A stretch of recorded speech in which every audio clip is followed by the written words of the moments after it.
MashaAllah. Bismillahir-Rahmanir-Rahim. Nahmaduhu wa nusalli ala Rasulil Kareem. Respected brothers and elders, Allah subhanahu wa ta'ala has sent us into this world for a very short time and for a very great purpose. After we will all die, when we will be presented in front of Allah subhanahu wa ta'ala, people will be asked, how long did you stay in the world? So this life about which we think it's very long, people will say, Yawman, some will say we stayed for one day.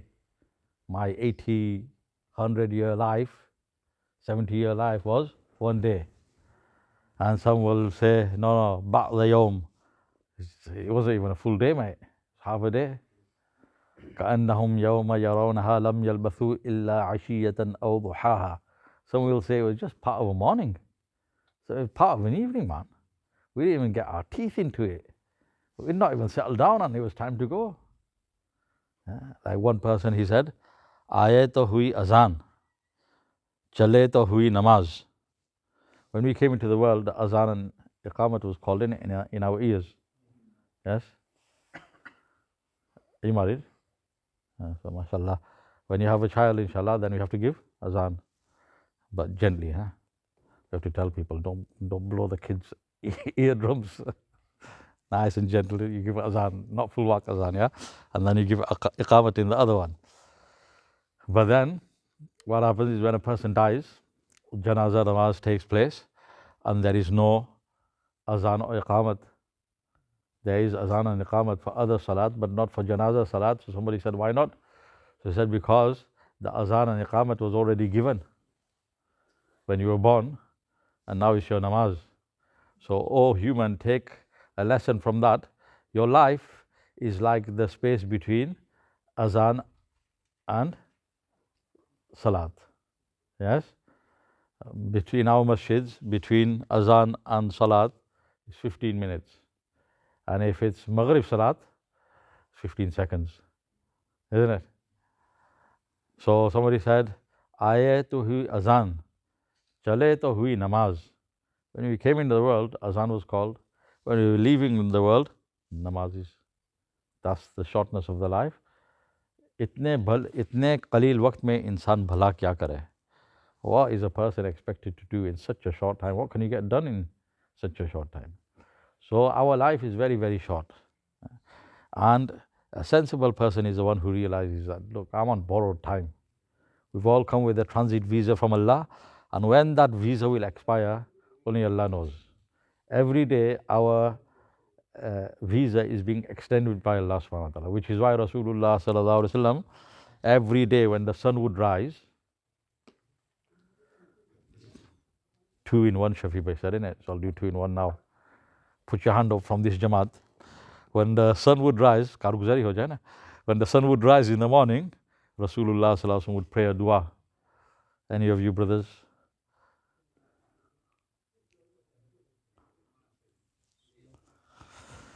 Every morning when the sun would rise, Rasulullah sallallahu alaihi wasallam would pray a dua, sunrise dua.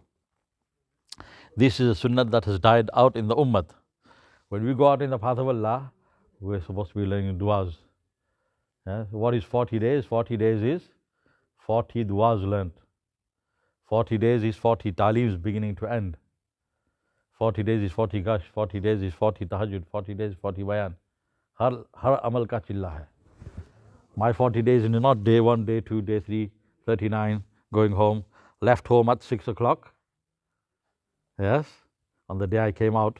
So inshallah, if we order the car at 4:30, yeah, and they pick us up, by the time I get there, it'll be 6 o'clock, chilla done, watammat bil khair. So one of the elders, he said, okay, when you have roza in Ramzan, yes, and iftar is at 8 o'clock, start eating at 7:45. By 8 o'clock, the meal will be finished. Khate khate pahunch jayenge. Yeah? So will your roza be done? No. 8 o'clock you have to eat. So anyway, Allah Ta'ala sent us into this world for a very short time and for a great purpose. So intelligent is that person who realizes that I'm on borrowed time. And Rasulullah sallallahu alaihi wasallam every morning used to pray the dua, which we should all learn. Why should we learn it? Because it's sunnah of Rasulullah sallallahu alaihi wasallam. And more importantly, it is a sunnah that has died out. Even people who are striving in the path of Allah, who are supposed to be the revivers of sunnah, they don't even know the dua, let alone pray the dua. That means the sunnah has definitely died out, isn't it? So the dua that Rasulullah sallallahu alaihi wasallam used to pray was, "O Allah, all praise to Allah who has aqalana yawmana hada, who has lent me this day." I mean, every day we're on borrowed time. One person, he came out of ICU. Everyone, people had bought his coffin. They'd written him off, and then Allah Ta'ala gave him a new life. So people used to say to him, "Hey, Chacha, you're on borrowed time." He said, "Mate, I'm not the only one. We're all on borrowed time, mate." Yeah. And Allah's doing that so many people around him, before he died again, proper died, so many people around him clocked off, younger than him, healthier than him. So this is the reality of life. And this is why Allah Ta'ala sent us into this world, that we make this opportunity that Allah Ta'ala has given us, we make good use of that time. Whether we're in the path of Allah or whether we're at home, we utilize our time well. This is a life of a mu'min. A mu'min is a dynamic person. Whether he's in the path of Allah or whether he's at home, he's a mover. He's acquiring, he's reading, he's affecting other people's lives in a positive manner. You see, he's inspiring other people. One elder, he said, what is a true mu'min? A true mu'min is that tens or hundreds of people have come onto deen because of him, because of his efforts, because of his akhlaq, his character, because he is a living embodiment of what he is preaching. Hundreds have come onto, or tens have come onto deen because of him. Thousands are standing back, looking at him, thinking, yeah, I need to, Muslims, looking at him, thinking, yeah, one day I want to be like him. I'm going to do it as well, inshallah. But they know that this guy's on a good one, he's on haqq, and I need to be like him. Yes? And millions, even non-Muslims, should be looking at him, looking at our lives, and thinking that, okay, I don't agree with him, we have our religious differences and everything, but this person, he's a good one. Whatever he has, it's haqq. You see, this is what we have to aim to become. This is the aim of our life. This is why one of the elders, he used to make dua, Ya Allah, mujhe bhala bhai, bhala baap, bhala beta, bhala shohar, bhala ustad, bhala sathi, bhala parosi, bhala dost, bhala mazdoor, bhala rishidar, bhala ummati, bhala banda bana de. Allah, make me a good son, a good father, a good neighbor, good colleague, good friend, good neighbor, good relative, good associate, good ummati of Rasulullah sallallahu alaihi wasallam, good slave of Allah subhanahu wa ta'ala. So we have to strive to be all of these things, not just a person who's good in praying Quran, or just good in giving dawat, or just good in doing khidmat. Other than that, he's weak everywhere else. But Sahaba Kiram were not just striving. One youngster came in Jamaat with us. He used to, when he used to do bayan, he says, Sahaba Kiram used to go out in the path of Allah, they used to chop people's heads off. So then we have to explain to him, brother, Sahaba Kiram went in the path of Allah to spread deen. And battles took place sometimes. Most of the time, Sahaba Kiram was spreading deen. And if you look at the lives of Sahaba Kiram, when they were in their localities, along with doing all the amal, more than us, they were also voluntarily doing so much khidmat. One Sahabi, he had made his job to dig the graves in Medina. That was his job. Hazrat Umar radiallahu ta'ala is Khalifa. Imagine how much stress, how much burden he has on his head. And yet, once a week or twice a week, he used to walk all the way to Masjid al-Quba, and he used to sweep the Masjid al-Quba with his own hands, cleanse the masjid. He didn't think himself above that. So we have to strive, and our striving is till death, to bring all these qualities into our life. Deen is a whole package that Allah Ta'ala has given us, and in that is our success.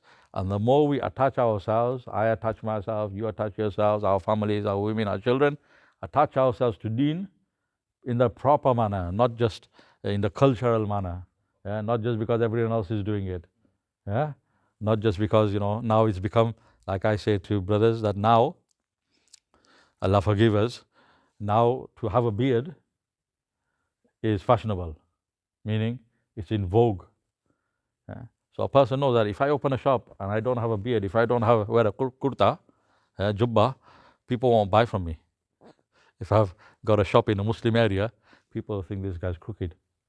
So even if he is crooked, even if he doesn't perform his salat, he looks the part. A girl, a woman knows that if I don't dress that way, I'm living amongst Muslims, then people will think bad of me and I think. So she might not have deen in her life, but she'll still dress like that. Why? Because it's a cultural thing. So we have to make an effort to bring substance into our deen. And this is why we have this noble effort of dawat. That everything that we know, hamare ma'lumat ma'mulat ban jaye, comes into amal. And for that, there's striving, there's mujahada in the path of Allah subhanahu wa ta'ala. The more hardships we undergo, the more we'll get out of it. Our elder Maulana Sulaiman Janji Sahib Rahmatullahi say, jitna gur daloge, itna meetha hoga. The more sweetener you put in, the more will come out of it. One youngster from here, he went in the path of Allah. He was 16-year-old. So he went for 4 months. So when he came back, one of the elders was taking his karguzari. And he asked him, how many du'as did you learn? So when I come back from 40 days, when I am asked here, how many du'as did you learn? That's when I'm like, oops, oh yeah, dua, oh that's what I was supposed to do. And then I'm like, oh, we didn't learn any new du'as, but we revised the old du'as. Yeah? Allah forgive me. So this youngster, he spent his time so well. When the elder asked him, how many du'as did you learn? He said, I memorized the whole of the Masnoon Dua Kitab. And he was 16-year-old. Yeah? So then when a person spends his time well, then he goes into his locality, then he shows it, shines. Then other people get affected. So Allah Ta'ala has given us a very noble effort. So we have to take the effort seriously, and we have to take the effort to its peak and its zenith. And we have to build our yaqeen on Allah subhanahu wa ta'ala, and build our yaqeen on akhirat, and build our yaqeen on the deen, that my success is in the implementation of this deen. The more this deen comes into my life, the more I will succeed. So for that, brothers, alhamdulillah, today was our maqami gasht here. So the brothers performed their gasht. So now, inshallah, brothers give intention, inshallah. Who is ready, inshallah, for 4 months, for 40 days, inshallah, make intentions. करेंगे तश्कील करेंगे